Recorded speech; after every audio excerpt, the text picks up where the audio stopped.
రీసెంట్‌గా నేను స్టాక్స్ చూస్తుంటే యెస్ బ్యాంక్ స్టాక్ చూసాను.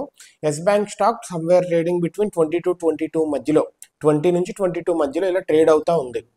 అయితే నేను విన్నదేంటంటే యెస్ బ్యాంక్ అనేది పాస్ట్‌లో చాలా బాగా పెర్ఫార్మ్ చేసింది. అండ్ నేను పాస్ట్ స్టాక్ చూస్తే 400 నుంచి పడిపోయింది. సరే ఇది కొంచెం ఇష్యూ అయింది. గవర్నమెంట్ ఎస్‌బీఐ దాన్ని టేక్ ఓవర్ చేసింది. చాలా స్టేక్ కొనింది. ఇవన్నీ విన్నాను కానీ I haven't vent deep into this bank story. అయితే ఇప్పుడు 22లో ఉంది and it is seeing profit. మళ్ళా కొత్తగా like it is rebuilding the whole picture అని నేను చూసినప్పుడు ఇప్పుడు is it the right time to buy this stock in huge quantities so that ఫ్యూచర్లో ఇది ఒక మంచి స్టాక్ లైక్ హండ్రెడ్స్ మళ్ళీ 400 రేంజ్కి వస్తే కనుక ఇప్పుడు 20 ఉంది. 20 అంటే ఎన్ని టైమ్స్ దగ్గర దగ్గర 20 టైమ్స్ డబుల్ అయినట్టు కదా. సో అంత అయ్యే ఛాన్స్ ఉందా in long term, maybe in the next 10 years అయ్యే ఛాన్స్ ఉంటే కనుక ఇప్పుడు కొనొచ్చు కదా అనిపించి అసలు ఏమైంది ఎందుకు ఇలా అయింది అనే స్టోరీ నేను చూశాను. So I thought sharing it with you so that ఇండియాలో బ్యాంకింగ్ సిస్టమ్ అనేది ఎంత ఇంపార్టెంట్ అండ్ గవర్నమెంట్ ఇన్వాల్వ్ అయితే ఎలా ఉంటుంది వన్స్ కూలిపోయిన తర్వాత అసలు ఈ స్టోరీ మొత్తం ఏంటి అనేది మనం చూద్దాం. అదేవిధంగా మనము మిగతా బ్యాంక్స్ లైక్ మనం యాజ్ అన్ ఇన్వెస్టర్ స్టాక్స్ కొనాలనుకుంటే కనుక మిగతా బ్యాంక్స్లో కానీ ఎనీ కంపెనీస్ లెండింగ్ కంపెనీస్లో ఎలా చూడాలి అంటే వాటి ఫండమెంటల్స్ వాటి బుక్స్ చూసేటప్పుడు ఎలాంటి కంపెనీస్కి లెండింగ్ ఇస్తున్నాయి, ఈ కంపెనీ పొజిషన్ ఎలా ఉంది అనేది మనకు తెలియాలి అంటే ఏమేమి చూడాలి అనేది ఈ స్టోరీ నుంచి మనం తెలుసుకోవచ్చు. Let us deep dive into Yes bank's life story. Yes Bank అనేది 2004లో స్థాపించారు ఇద్దరు వ్యక్తులు, రానా కపూర్ అండ్ అశోక్ కపూర్. వీళ్ళిద్దరూ 2004లో నెక్స్ట్ ఏజ్ డిజిటల్ బ్యాంక్ కింద యెస్ బ్యాంక్ని స్థాపించి విత్ ఇన్ ఫ్యూ ఇయర్స్ దీన్ని బాగా డెవలప్ చేశారు. And top 4 or 5 private banks ఉన్నాయి కదా దానికి పోటీ కింద దీన్ని దింపారు. హెచ్డిఎఫ్సి, ఐసిఐసిఐ, యాక్సిస్ బ్యాంక్ ఉన్నాయి కదా వాటికి పోటీ కింద టాప్ 4 ప్రైవేట్ బ్యాంక్ సెక్టార్లో ఇది కూడా యాడ్ అయింది. ఆ టైంలో ఈ బ్యాంక్ ఒక young bank, tech savvy and అగ్రెసివ్గా ఉంది అండ్ ఇమ్మీడియట్గా చాలా టాప్ పిల్లర్స్ని అధిరోహించింది. అయితే దీని యూనిక్ సెల్లింగ్ పాయింట్ వచ్చేసరికి ఇది ఒక నాలెడ్జ్ బ్యాంక్ కింద దీన్ని పొజిషన్ చేసుకుంది అండ్ ఇది బాగా లోన్స్ లెండింగ్ ఇవ్వటం మొదలుపెట్టింది. Important sectors like infrastructure, real estate and startups ఇవన్నీ గ్రోయింగ్ సెక్టార్ ఆ టైంలో. సో ఈ గ్రోయింగ్ సెక్టార్ ఇండస్ట్రీస్ అన్నింటికి ఇవి లోన్ ఇవ్వటం మొదలుపెట్టింది. విత్ ఇన్ అ డికేడ్ ఫెనామినల్గా గ్రో అయింది. 2005 నుంచి 2015 లోపల దీని స్టాక్ అనేది 20x పెరిగింది and 4th largest private bank కింద ఇండియాలో దీన్ని పొజిషన్ చేసుకుంది. అంత రేంజ్కి వెళ్ళిపోయింది. అండ్ ఫౌండర్ రానా కపూర్ ఒక విజనరీ ఫౌండర్ కింద, ఒక విజనరీ పర్సన్ కింద లైక్ ఇండియా మొత్తం ప్రపంచం మొత్తం చూసింది అండ్ గ్లోబల్ అవార్డ్స్ కూడా కుప్పలు తెప్పలు ఇంతకు వచ్చినాయి. అయితే ఈ షైనింగ్ సెలబ్రేషన్ బ్యాక్ సైడ్, ఈ growth back side something is going wrong. అది చిన్నగా బయటికి తెలిసి వచ్చింది.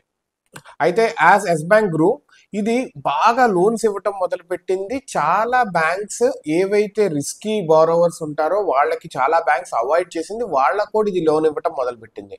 ఈ సెక్టార్స్ వచ్చేసి ఇన్ఫ్రాస్ట్రక్చర్, ఎన్బిఎఫ్సి, రియల్ ఎస్టేట్ ఈ మూడిటికి చాలా ఎక్కువ లోన్స్ ఇవ్వటం మొదలుపెట్టింది.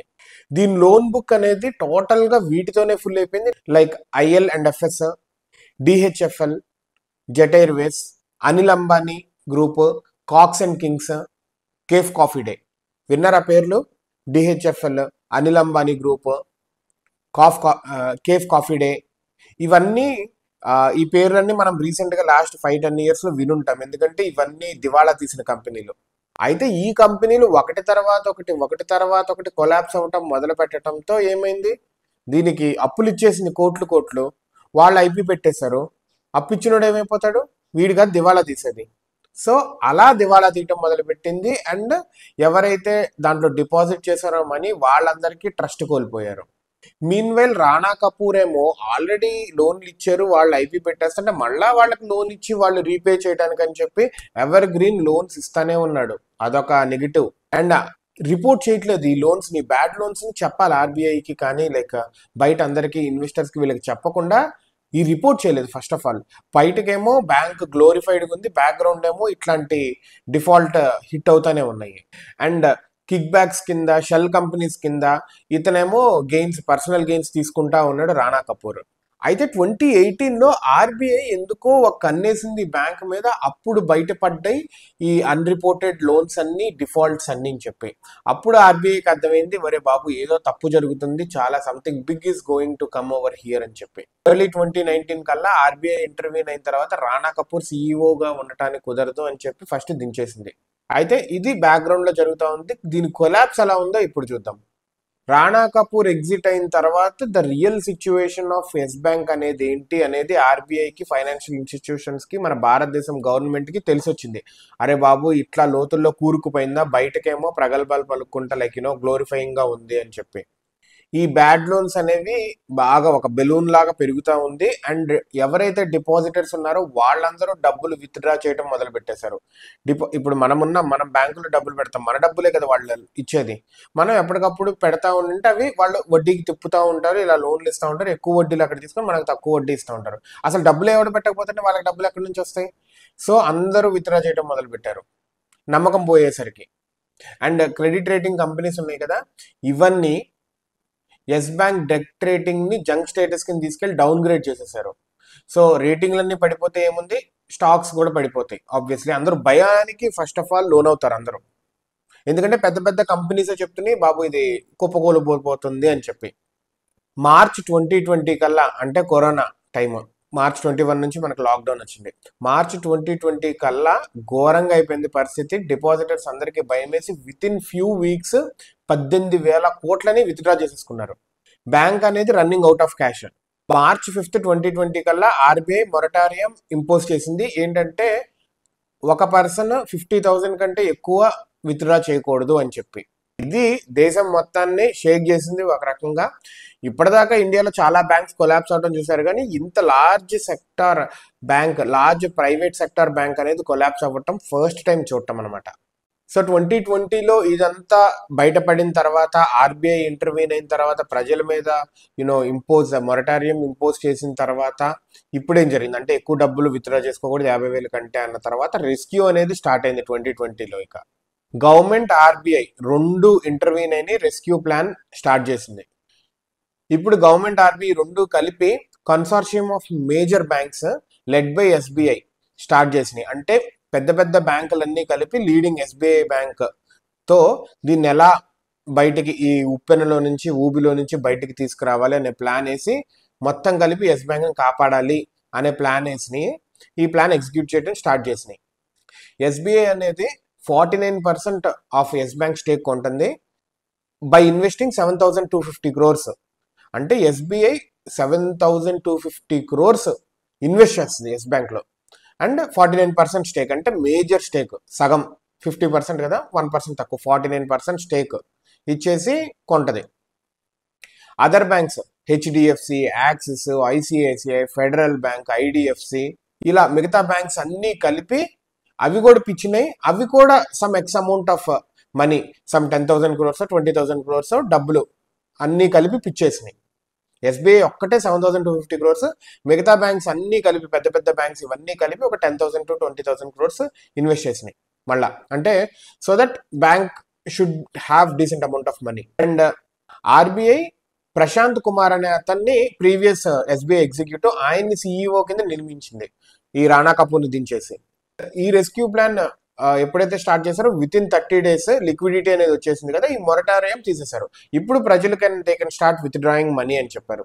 సో దట్ ఆ ఫ్రీ హ్యాండ్ ప్రజలకు ఇస్తే నమ్మకం కలుగుతుంది ఎప్పుడైనా. ఆబ్వియస్లీ భయం ఉన్న వాళ్ళకి తీసేస్తూ ఉంటారు ఎప్పుడు మూతపడిద్దని స్టార్టింగ్ లో, but it takes time to get again ఆ నమ్మకం అనేది. సో మొరటారియం తీసిన తర్వాత చాలా మంది వాళ్ళ విత్డ్రా చేసుకుంటూ మొదలు పెట్టారు. But bank is now having liquidity అన్న ధైర్యం అయితే వస్తుంది ప్రజల్లో, దేశం మొత్తం మీద. సో ఈ రెస్క్యూ ప్లాన్ తర్వాత 2021 నుంచి ఆఫ్టర్ మ్యాథ్ అండ్ రివైవల్ అనేది ఎలా ఉందో చూద్దాం. ఈ బెయిల్అవుట్ తర్వాత ఎస్ బ్యాంక్ మెయిన్ గా దాని లోన్ బుక్ అనేది క్లీన్ చేసింది. దాని దగ్గర ఉన్న బ్యాడ్ లోన్స్ అన్నింటినీ అసెట్ రీస్ట్రక్చరింగ్ కంపెనీస్ అమ్మేసింది. రాణా కపూర్ ని ఎన్ఫోర్స్మెంట్ డైరెక్టరేట్ ఉంది కదా, ఈడీ, మనీ లాండరింగ్ కింద అండ్ కరప్షన్ కింద అరెస్ట్ చేశారు. ఎస్ బ్యాంక్ అనేది మళ్ళీ రీబ్రాండ్ చేసుకున్నారు. ఏంటంటే రీటైల్ బ్యాంకింగ్ కింద, అదే విధంగా డిజిటల్ గ్రోత్ కింద ఇలా రీబ్రాండ్ చేసుకున్నారు. ఇన్స్టెడ్ ఆఫ్ కార్పొరేట్స్కి, రిస్కీ కార్పొరేట్స్కి లెండింగ్ ఇచ్చే కంపెనీ కాకుండా ఇంతకు ముందేమో లెండింగ్ ఎక్కువ ఇచ్చే కంపెనీ కింద రీబ్రాండ్ చేసుకున్నారు. అప్పుడు అలా బ్రాండ్ చేసుకున్నారు, ఇప్పుడు ఇలా రీబ్రాండ్ చేసుకుంటున్నారు. 2023 కల్లా ఎస్ బ్యాంక్ మళ్ళా ప్రాఫిటబిలిటీకి వచ్చింది. 2019లో 2020కి బ్యాంక్ చేతులు ఎత్తేసింది. 21 నుంచి 23 వితిన్ 2 ఇయర్స్ మళ్ళీ ప్రాఫిటబిలిటీలోకి వచ్చేసింది. ప్రాఫిటబిలిటీలోకి వచ్చింది అంటే డిపాజిటర్ ఎవరైతే డబ్బులు పెడుతున్నారో వాళ్ళ ట్రస్ట్ గెలుచుకున్నట్టే. సో ప్రాఫిటబిలిటీలోకి ఎందుకు వచ్చింది, డిపాజిటర్ ట్రస్ట్ కూడా గెలుచుకుంది. సో ప్రస్తుతము ఇప్పుడు ఎస్ బ్యాంక్ అనేది 2022-23 మధ్యలో రేంజ్ అవుతా దాని స్టాక్ అనేది వెళతా ఉంది. సో ఈ లెసన్స్ అనేవి ఏవైతే ఉన్నాయో these are life lessons, not only for the companies, for also individuals. అసలు మనం దీని నుంచి ఏం నేర్చుకోవాలి, what we have to learn మన లైఫ్లో, అదేవిధంగా డిఫరెంట్ కంపెనీస్ చూసేటప్పుడు కూడా లెటస్ సి హై లెవెల్లో. ఈ ఎస్ బ్యాంక్ స్టోరీ అనేది ఒక బ్యాంక్ గురించి అనే కాదు, ఇండియన్ ఫైనాన్షియల్ సెక్టార్ గురించి ఒక లెసన్స్ మేజర్గా ఏమున్నాయి. Growth without governance is dangerous. ఎదుగుతున్నాడు కానీ ఎలా ఎదుగుతున్నాడు అనేది లేదు, అది మంచికా చెడుకా. ఒకడు మంచి బిజినెస్ చేసి ఎదగచ్చు, ఒకడు గంజాయి అమ్మి ఎదగచ్చు, ఒకడు దొంగతనం చేసి ఎదగచ్చు. అలా growth without governance is dangerous.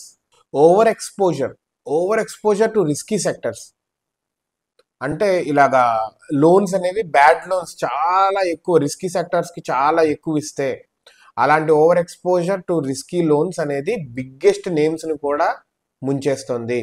100లో ఒక 10 రూపాయలు 5 రూపాయలు ఇలా రిస్కీకి ఇచ్చి మిగతా 90 సేఫ్గా ఇవ్వాలి.